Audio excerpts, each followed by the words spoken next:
make a big enough difference to matter. In fact, the guys that helped Romney write it have said publicly, it's the same bill. Right. On the other hand, you take individual liberty, you take something like patient power, you're over here. You take Obamacare, he's over here. I don't care if he spends $1 billion. You can't confuse people. And a lot of what I plan to do this fall is based on Governor Reagan's 1980 campaign, which made him President Reagan. Jimmy Carter was over here. Ronald Reagan was over here. He had a line. I haven't told Michael this. I'm actually going to steal one of President Reagan's lines. When he campaigned in '80, remember we had a terrible economy under Carter. We had 13% inflation, 22% interest rates. We were rationing gasoline, sliding into the deepest recession since the Great Depression. And Reagan would go around and he'd say, when your brother-in-law is unemployed, it's called a recession. When you're unemployed, it's called a depression. When Jimmy Carter's unemployed, it's called a recovery.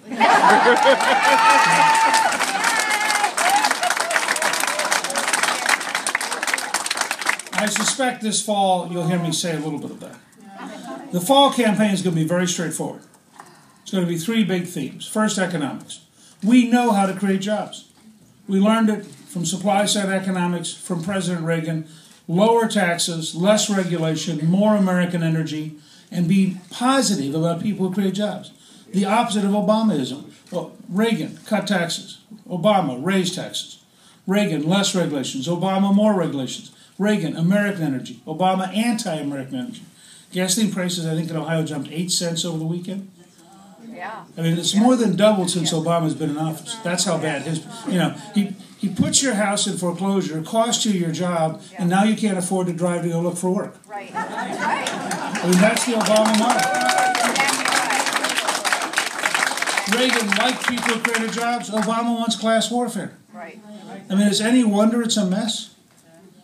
So we're going to draw a sharp contrast. It drives the news media nuts, but I say over and over again, I want to run, having studied with Reagan, where in the Reagan years as a junior congressman, we adopted policies that created 16 million new jobs. As Speaker of the House, working, as Mike pointed out, working with Bill Clinton, because I had to get his signature for it to become law and not just a speech. Easy to make a speech, hard to make a law.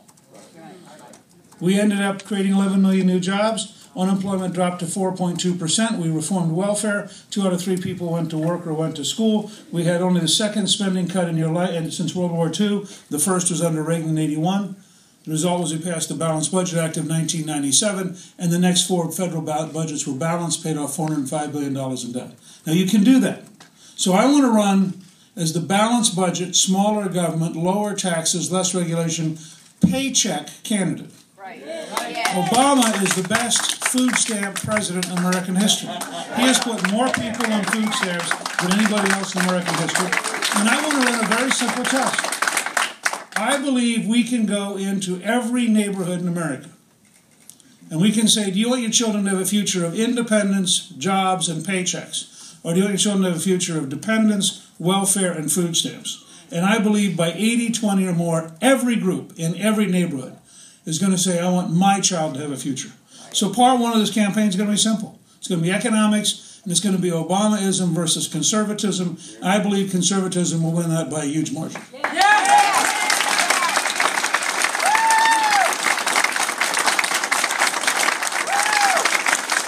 Part 2 is going to be core values, exactly what the bishops of the Catholic Church were complaining about yesterday.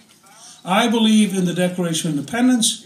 I believe in the Constitution. I believe in the Federalist Papers. Obama believes in Saul Alinsky and secular European socialist bureaucracy. He wants power centered in Washington. I want power centered in you. He wants the government dictating to religion. I want every person to be free to approach God in their own conscience, on their own terms, with no government interference with religion in America.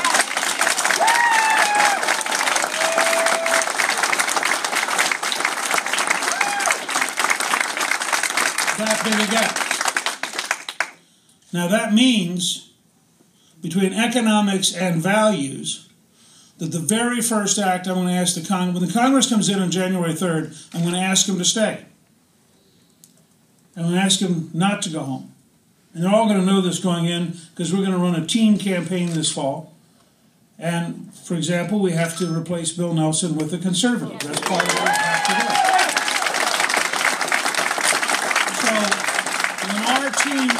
when our team takes power in January, I'll ask them to stay in office. The first thing I'll ask them to do is repeal Obamacare entirely on January 3rd or 4th so that it's done. The second thing I'll ask them to do is repeal Dodd-Frank, which is killing small banks, killing jobs, and crippling housing. An estimated 1,000 small banks will go out of business in the next 2 years if Dodd-Frank stays, which will kill small businesses who get a disproportionate amount of their money from small banks. And the federal regulators now are anti-getting any kind of support for housing and actually are driving housing prices down. The third thing I'll ask them to do is repeal Sarbanes-Oxley, which is a bill with a lot of red tape, drowning businesses with no good information. Now, I would like to have all three of those bills passed and held at the desk until I am sworn in. And as soon as I am sworn in, I want to sign all three bills immediately. So the first day of the administration, we've already finished phase 1 of repealing Obamaism.